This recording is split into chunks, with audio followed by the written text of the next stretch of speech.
Okay, so you're probably looking for those uh, YouTube cheat codes, right? That shortcut to actually getting views, building something real, without just drowning in generic advice. Yeah, it seems like everyone wants that magic bullet. Well, you've definitely landed in the right place today. We're not just scratching the surface. We're doing a proper deep dive into some real-world lessons from someone who's, well, pretty much nailed it. Ali Abdaal.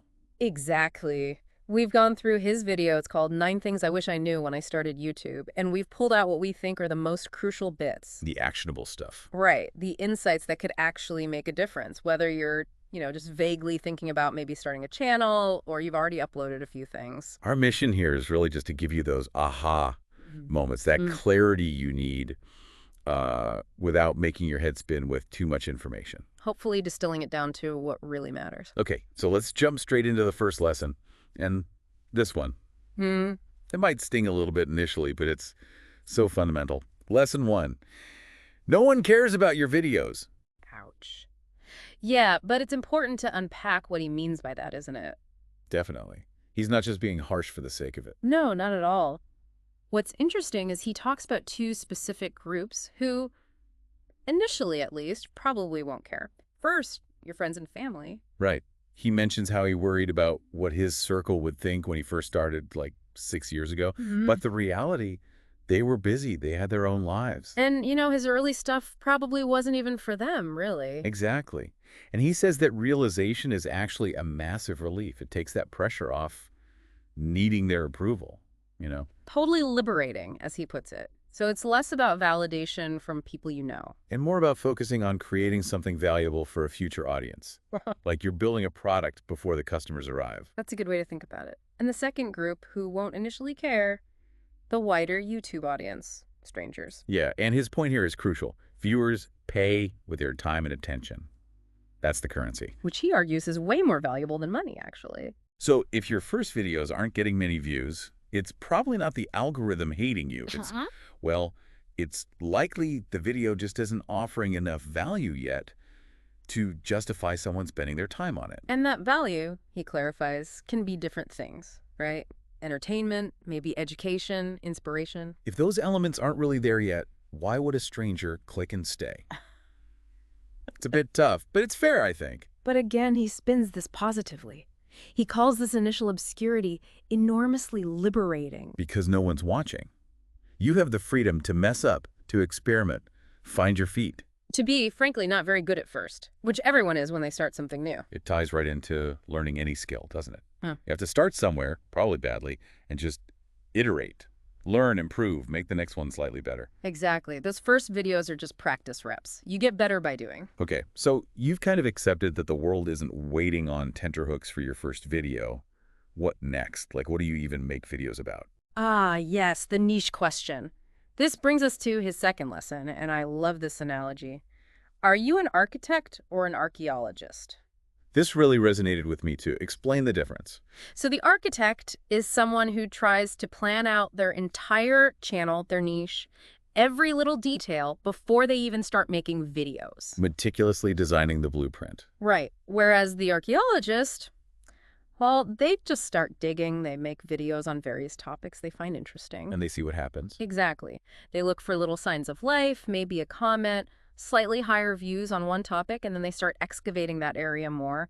They make more content around what seems to be resonating, however small the signal. And Abdal strongly recommends being the archaeologist, especially for beginners. Yeah, he argues that trying to be the architect without any real experience of actually making videos often just leads to getting completely stuck. Analysis paralysis. Overthinking it so much you never actually hit record. Precisely. So the advice is just start making stuff you're interested in, the niche, the direction that will likely emerge over time. It comes from the process itself. Right.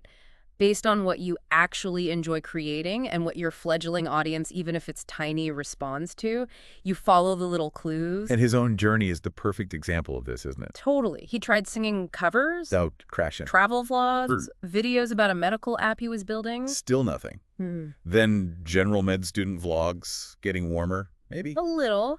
But it wasn't until he got really specific videos about how to get into medical school, then study tips, then productivity, Right. That's when things really took off. It was totally unplanned. That archaeological dig led him to become this huge productivity guy. It really shows the power of just doing, exploring, rather than trying to perfectly plan the unknown. Okay, so you're making videos, maybe starting to find a bit of a groove thanks to your archaeological digging, but YouTube is, well, it's huge. Yeah. How do you stand it? Which brings us neatly to lesson 3, understanding supply and demand. Basic economics, really, but applied to YouTube niches. Explain that. How does supply and demand work here? It's pretty straightforward.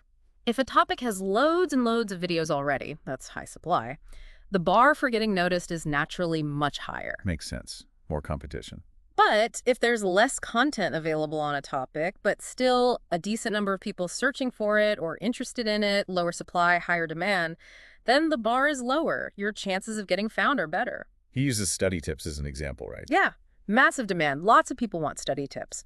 But also incredibly high supply, countless videos already exist. So trying to compete as a newbie with generic study tips, that's tough. A real uphill battle. So this leads to a strategic choice if you find yourself interested in a crowded space.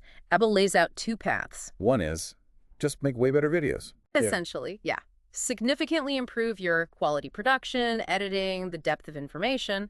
But he admits that's hard without some kind of unfair advantage, which we'll get to later, or significant resources. Okay, so what's the other path? The more accessible one. Leaning down.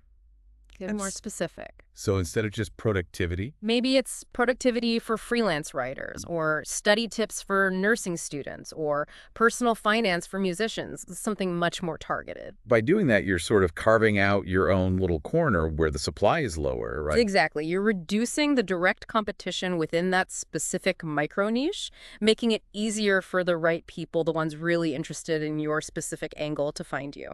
Okay, that makes a lot of sense. Now let's shift gears a bit. As you move from just experimenting to actually trying to grow the channel more seriously. You need to change how you think about the whole process. Yeah, this is lesson 4, thinking in systems, moving beyond just one video at a time. This is where he says things really started to level up for him, treating it less like a hobby, maybe, and Yeah. more like like a business, if growth is your goal. He mentions being inspired by a book, The E-Myth Revisited. Right. The core idea is that just grinding out video after video, reinventing the wheel each time, is exhausting and ultimately limits your growth. It's not sustainable, especially long-term. So the big level up, as he calls it, is building systems, repeatable processes for the different parts of making YouTube videos. Okay, like what kind of systems are we talking about? He gives examples like having a central place to store all your ideas, a content library or database. Instead of just scribble notes everywhere. Exactly, or having a systematic way you brainstorm and test titles and thumbnails. Maybe a consistent visual style for your thumbnails so they're recognizable. Oh, and a system for actually looking at your analytics, right? Not just glancing at view counts, but understanding the data and using it. Yes. Analyzing what's working, what's not, and feeding that back into your future content decisions. That's a key system. And the point of all this is leverage, isn't it? Getting more output for the same or maybe even less input. Precisely. These systems create efficiency. You're not starting from absolute zero every single time. It frees up mental energy. Which is huge, especially if you're doing this part-time alongside a job or studies. You need that efficiency. Absolutely. It allows you to focus more on the creative parts, the actual ideas, the writing, the filming, because the workflow is more streamlined. Okay, systems are in place, you're being efficient. But how do you get people to actually click on the videos you're making? Ah, the gateway to everything else. Lesson 5, the profound and ridiculous importance of titles and thumbnails. He doesn't mince words on this one, does he? Profound and ridiculous. No, he's very direct. His point is you could literally have the best video content in the world on a topic. Life-changing stuff. But if the packaging, the title, and the thumbnail image doesn't grab attention and make someone curious, nobody will ever click to see it. It's like a brilliant book with a terrible cover. And this was a big learning curve for him personally. Oh, yeah. He admits he used to just kind of slap a title and thumbnail together right at the end during the upload process, an afterthought. Which sounds familiar. I think a lot of people do that initially. But now, his process is flipped. He often thinks about the title and thumbnail first. Like, what combination would make his target audience actually stop scrolling and click? Thinking about the hook before you even build the rest of the video around it. That's smart. It ensures the core promise is compelling from the very beginning. And he also stresses this isn't just his opinion. It's something you hear from pretty much every successful YouTuber. It's a universal truth of the platform almost. It seems so. You have to nail that first impression. And crucially, it has to be the right impression for your audience. Right. He had that funny example of using a crazy Mr. Beast-style thumbnail for one of his serious educational videos. Yeah, like total mismatch. What works for a mass market entertainment channel would look absurd and probably turn off the audience looking for, say, detailed study advice. So it's not just about clickbait. It's about relevant intrigue for your specific viewer. Exactly. What makes your ideal viewer curious? Okay. Success. They clicked. The title and thumbnail worked. Are we done? Not quite. Now you've got about 30 seconds to convince them to stay. Lesson 6. The importance of the first 30 seconds. The hook within the video itself. Precisely. He points out, and the YouTube analytics bear this out, that viewer drop-off is usually steepest right at the beginning. People have incredibly short attention spans online, don't they? They make snap judgments. They really do. So his advice is to front-load your effort. Make those initial seconds count. How? Like, what do you actually do? Get straight to the point. Maybe use some engaging editing, quick cuts, strong visuals right away, tease the value proposition clearly. Basically, hook them fast. Give them a reason to believe sticking around is worth their time. Exactly. Because once someone makes that little bit of commitment, they turn their phone sideways, go full screen, you've bought yourself a bit more time, they're more invested. But you have to earn that investment right up front. Those first few moments are critical. Absolutely vital. Now, something that holds a lot of people back from even starting is gear, right? Thinking you need a fancy camera, expensive microphone, lighting. The gear fear. It's real. But Lesson 7 offers some comfort. At the start, gear doesn't really matter. That's encouraging to hear. It really is. And he backs it up with examples. He knows successful educational YouTubers, people making serious money, 6 figures even. Who started with just their phones. Yeah, and some who still primarily use their smartphones for filming. Wow. Okay, so the barrier is lower than we think. Much lower initially. Now, he's not saying production value never matters. Of course, good lighting and clear audio help. And in some niches like tech reviews or filmmaking tutorials, high production might be expected. Sure, context matters. Right, but especially when you're just starting, finding your voice, figuring out your content, the ideas and the value you provide are way more important than the camera you're using. Focus on the message first. Worry about the cinematic quality later. Exactly. He talks about a sweet spot for production value that varies. Sometimes super slick production can even feel less relatable or authentic, depending on the style of content. Like for personal vlogs, maybe. Could be. So bottom line, don't let lack of fancy gear stop you from starting. Your phone is likely good enough. Get the content right first, then upgrade gear later if and when it makes sense. Okay, good practical advice. So let's say you're doing all this making content, thinking about titles, hooks, not worrying too much about gear. How do you really start to stand out long term, especially if your niche gets more crowded? This leads to a really interesting, more strategic concept. Lesson 8. Find your unfair advantage. Unfair advantage. What does he mean by that? Sounds a bit, well, unfair.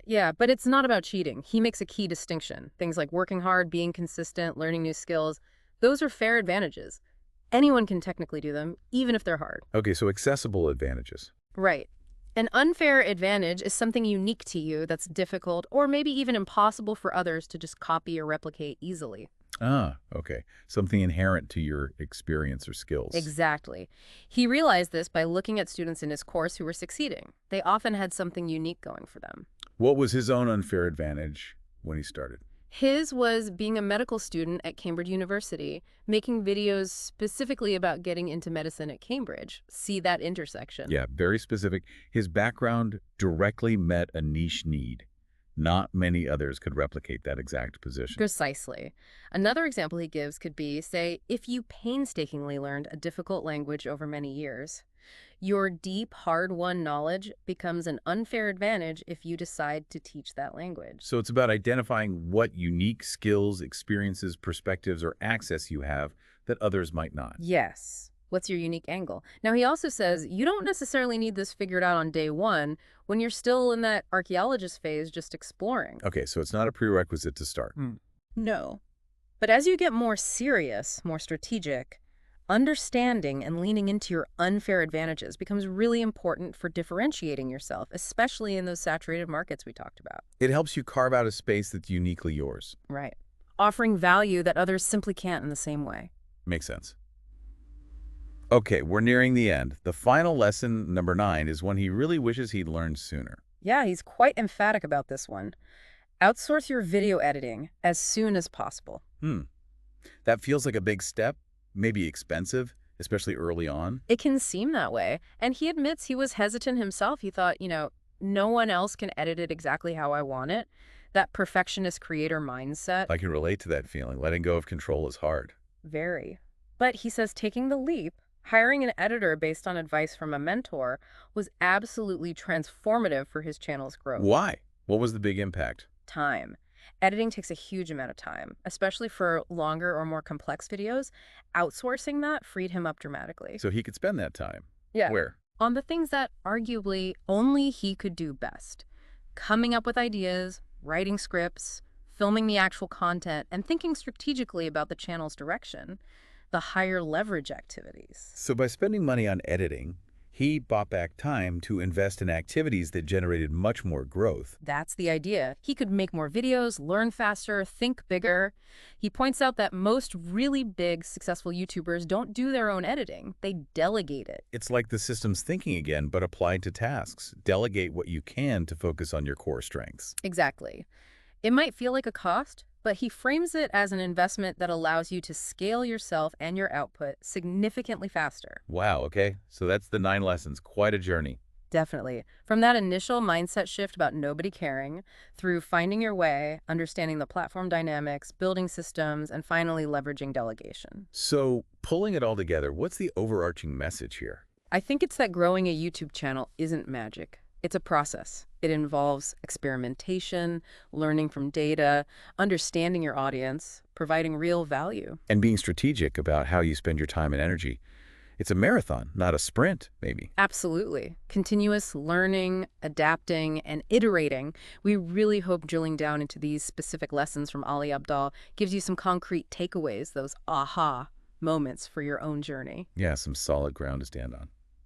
So, as we wrap up, maybe take a second to think, which of these 9 points really hit home for you right now?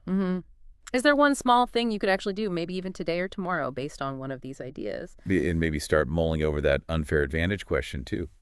What unique angle could you bring? It's actually pretty exciting when you start thinking about the possibilities. Definitely. The potential is huge. Well, thanks for taking this deep dive with us today. Go create something awesome.